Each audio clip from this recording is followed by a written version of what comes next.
Hi, how you doing? We're going to be making some fermented dill pickles today, and the ingredients that you need are some Kirby cucumbers or some pickling cucumbers.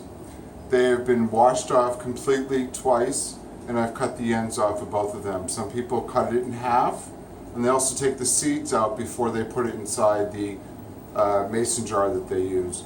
It's up to you. I just cut the ends off. You'll also need, I use a tablespoon of fresh garlic, and I also have some dill, and I have my salt, and I have some water. That's all I use. You can add in some peppercorn and bay leaf or other ingredients that you'd like. I keep it pretty basic, pretty simple. The idea of the fermentation or the lacto-fermentation is that it's salt, water, brine, that there's no vinegar. Vinegar is known to kill off any of the bacteria. So basically it is that I'm taking a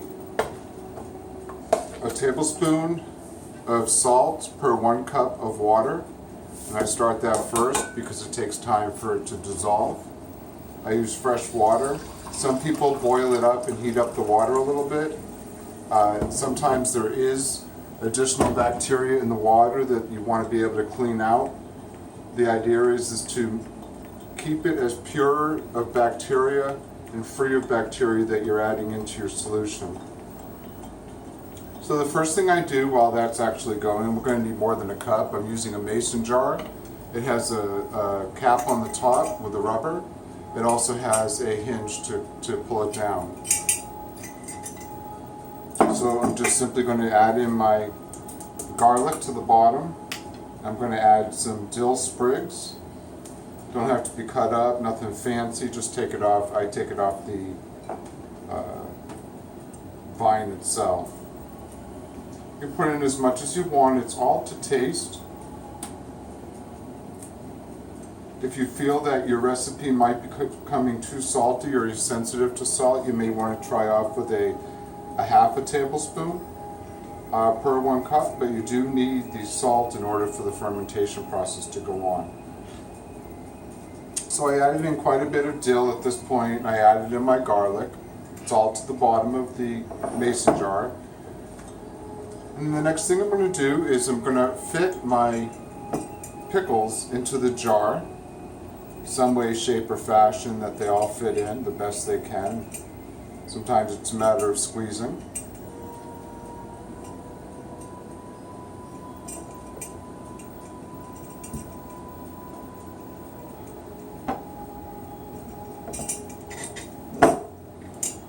See, I got 8. Here's 9. 9's not going to fit in perfectly, so I'm going to cut it in half, stick it in there, and I have number 10. So I've done 10 Kirby cucumbers. I put them in, stuff them in there real good. I can add in more dill to the top. And the idea is you just want to make sure that everything stays underwater. So I usually fill it right up to the top. It's going to take me a couple of glasses here. Don't worry if there's still any salt that's still in your measuring cup, because eventually, as you continue to add in, it will continue to dissolve. It doesn't have to be the most accurate mixture I found over the many times that I've made it. And you also find that salt will settle to the bottom of this, and so you'll shake it up periodically. And I'm not going to add any more salt because there's some still in this measuring. And I just want to get it right up to the top. So the water's all the way up to the top, a little bit there. And you want to be able to keep the top on so that it prevents other things from getting inside, such as dust. But you never want to seal it, at least for the first 3 days. What you may notice is that there might be some foam here. You simply just take a tablespoon and you take that foam out. The foam is due to the fermentation process, and hopefully if you have your clean cucumbers that you're using, your clean dill and clean garlic, that is not bacteria that's forming.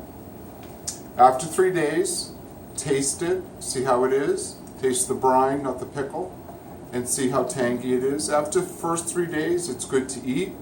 They say 7 days gives you half sour pickles and 10 days gives you full sour. After 3 days, I put mine in the refrigerator and I take one a day out. It's delicious. So that's all it is. Thank you so much. Enjoy.